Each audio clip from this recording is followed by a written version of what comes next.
سلام دوستای گلم، به کانال آشپزی خودتون خوش اومدین. برای تهیه آبگوشت یه مقدار روغن رو داخل قابلمه بریزین و بذارین یه کمی داغ بشه. بعد از این که روغنتون داغ شد، گوشتا رو بهش اضافه کنید. دوستای گلم، گوشتا رو نباید زیادی سرخ بکنین. در حدی که یکم رنگش تغییر بکنه کافیه. پس حتما به این نکته توجه بکنید. بعد از اینکه گوشتاتون تغییر رنگ داد، نخودهایی که از 12 ساعت قبل خیس کردین رو بهش اضافه کنید. یه تیکه چوب دارچین، گوجه فرنگی پوست گرفته شده و پیازها رو به گوشتتون اضافه کنید.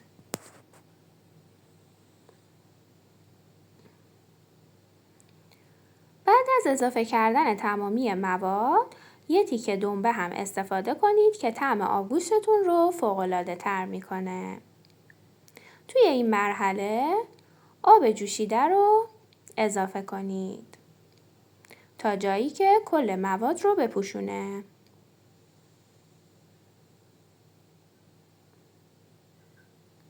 بعد از اضافه کردن آب جوش، درب قابلمه‌تون رو بذارید و اجازه بدین که گوشت به مدت 3 ساعت به طور کامل بپزه. داخل لیمو امانی ها یه برش هایی رو ایجاد کنید و با آب جوش خیس کنید تا تلخیش کاملا گرفته بشه و اواخر پخت اضافه کنید. بعد از 1 ساعت سیب زمینی های پوست گرفته شده رو به آبگوشتتون اضافه کنید. تو این مرحله دنبه و گوجه فرنگی رو از داخل آبگوشت جدا کنید. بعد از اینکه دنبه و گوجه فرنگی رو از آبگوشتتون جدا کردین، کاملا باید با هم دیگه له بکنید.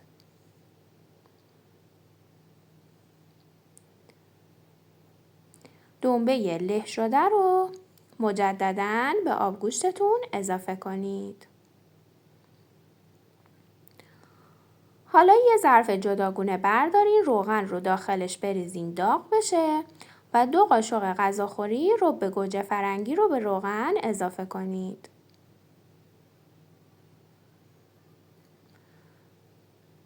یه مقدار زردچوبه و فلفل سیاه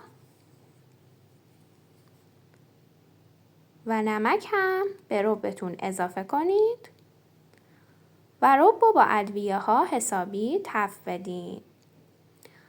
تفت دادن رب گوجه فرنگی باعث خوش رنگ شدن آبگوشت شما میشه. پس تا جایی رب رو تفت بدین که رنگ باز کنه. وقتی که رب گوجه فرنگی شما رنگ انداخت، نشون دهنده اینه که باید آب جوش رو توی این مرحله بهش اضافه کنید.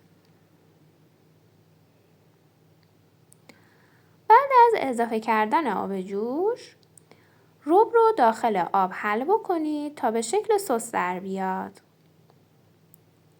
حالا سس رو به آبگوشتتون اضافه کنید.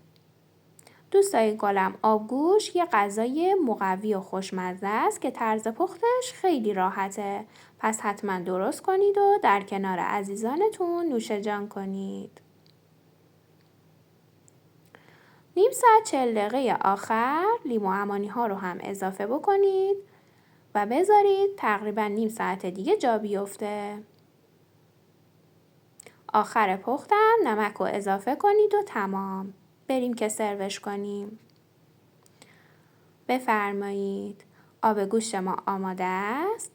من گوشت رو به صورت جداگونه و آب رو هم به صورت جدا سرو کردم. شما میتونید گوشت رو به صورت کوبیده هم استفاده کنید.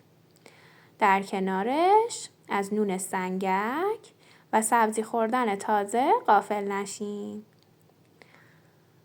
شما هم این غذای خوشمزه رو درست کنید و در کنار عزیزانتون نوش جان کنید.